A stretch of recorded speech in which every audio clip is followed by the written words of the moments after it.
We will now begin our next presentation, which is going to showcase some examples of Islamophobia and how to respond to it. Let's begin. Islamophobia. What is it? Islamophobia, to put it in simple words, is the hostility, irrational fear, aversion to, or discrimination against Islam or people who practice Islam. Acts involving Islamophobia include concentration camps in China, the Muslim ban in India and the USA, Kashmir lockdown, mosque bombings and shootings, burning the Quran, media portraying Islam in a particular way that is not exactly true, and so on.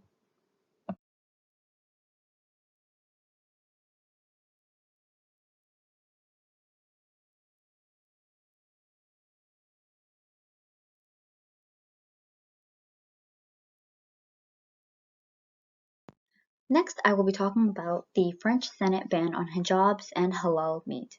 Now, you may have heard frequently of the terms halal and haram associated with foods, cosmetics, etc. in regards to Muslims. Let's clarify that. When it comes to nutrition, Muslims are not permitted to consume alcohol, pork, or any products that derive from these ingredients and are to consume halal meat. The term halal basically means what is permissible according to Islamic law.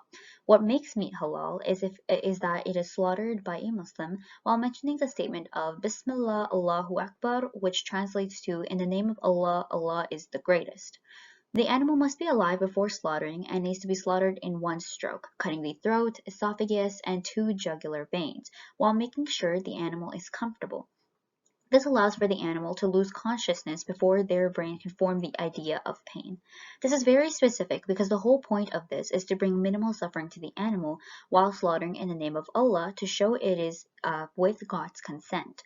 Stunning the animal before is not allowed as the way the European method calls for. Banning the slaughtering of meat in a halal manner have caused many Muslims to become shocked and angry, as that quite frankly singles out those who not only choose to but can only eat meat this particular way. Not only this, but a halal meat store has actually been forced to sell alcohol and pork by local French authorities. This displays the lack of freedom that there is starting to become in eating a particular way by the Muslim population, also considering the fact that they have been forced to sell what they cannot consume themselves, nor can they sell to their Muslim community, creating a bit of a mockery of Islamic beliefs. This ban begins in July of 2021.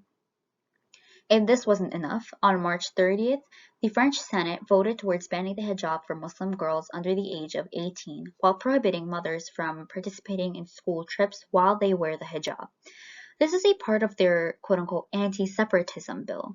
Although it is said that the purpose of this bill is to relieve minors of wearing any religious signs that would essentially show a difference in equality of women to men, what is not being understood by the government is that banning hijabs is telling what Muslim women can or cannot wear, telling them that the hijab makes you different from the others, when really hijab signify the identity and faith of the person. It doesn't stop them from doing things equally to those who don't wear hijabs. It does not separate them.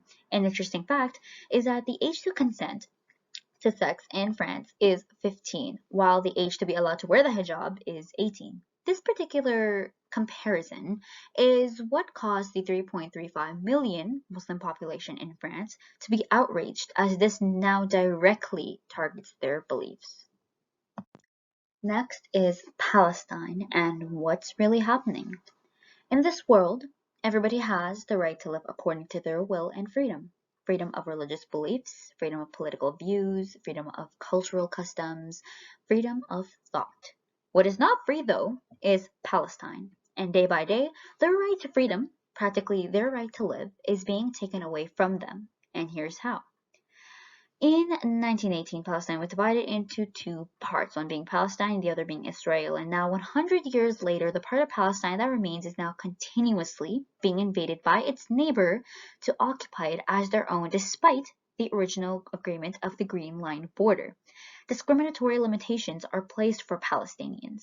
Young children and parents are killed continuously in order to bring fear and control, while detaining many for quote-unquote protesting or quote-unquote suspicion of criminal acts.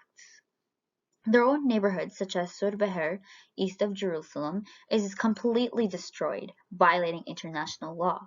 They're being evicted from their own homes. Keep in mind, forced evictions from their own homes to let non-Palestinian settlers come in, which also violates international law. See the pattern? The point of explaining this is that there is a double standard that the world has on how they perceive Muslims.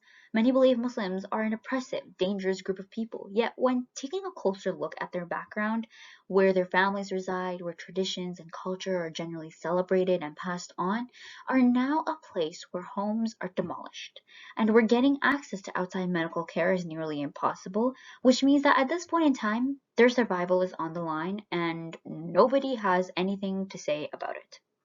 The conditions that families suffer are inhumane. According to the World Health Organization, Gaza is in a humanitarian crisis and will be unlivable if these patterns continue. Similarly has occurred for Kashmir, Iraq, Afghanistan, and so on. These events have caused many to be disheartened and not have faith in the justice system. Are they wrong? Christchurch, Quebec City, Carlevo, Burkina Faso, Peterborough, Tibet, Bambari, Kembe, Marseille, Toulouse, Bayonne, Cologne, Berlin, Dresden, Delhi, Malagon. These are a few of the many cities and regions where mosque shootings, bombings, and arson have occurred all around the world. Words cannot express the fear that I imagine that individuals in the mosque must have had when they heard shots fired, walls crumbling around them during a bombing, or hearing the news of their place of worship set on fire. A place of worship is a place of peace. It's a place to remember God, a place to make a stronger spiritual relationship. No one expects to be hurt in a place like that. So I cannot comprehend how wrong this is on so many different levels. Next is the news portrayal of Muslims and the bias against them. Ever since the 9/11 attack back in 2001, the way media outlets have portrayed Muslims has become an interesting topic. Muslims are often seen as radicals training to be terrorists with the motive of Islam, which apparently is what encourages these individuals to carry out such violent acts.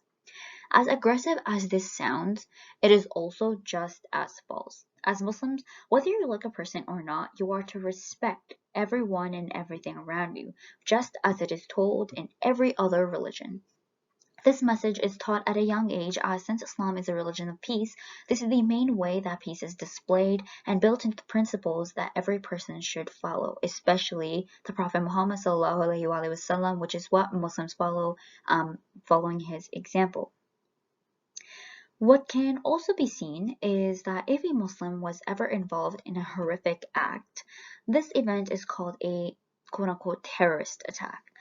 Whereas if another person, perhaps of another belief, or if they look differently, committed the same act, it is labeled as them having a mental illness or quote-unquote having a bad day, as that is what County Sheriff Jay Baker had to say about the 21-year-old Caucasian male, Robert Long, that was responsible for the mass shooting at various spas in Atlanta recently. Robert's reasoning for doing this was because it was his way of removing quote-unquote sexual temptation as he is at odds with his faith. What needs to be understood is that at the end of the day, no matter who commits the heinous act of hurting others is always a bad person. No questions asked. However, conflict arises when each of these criminals are painted differently due to their looks or beliefs. Now, the media often tends to portray Muslim women as oppressed or controlled by men or as very delicate individuals, but as we spoke earlier, every woman represents herself and is her own individual being. Especially considering that Islam was the first religion that introduced women's rights, Muslim women have the utmost respect and support of her partner and family as they always should be.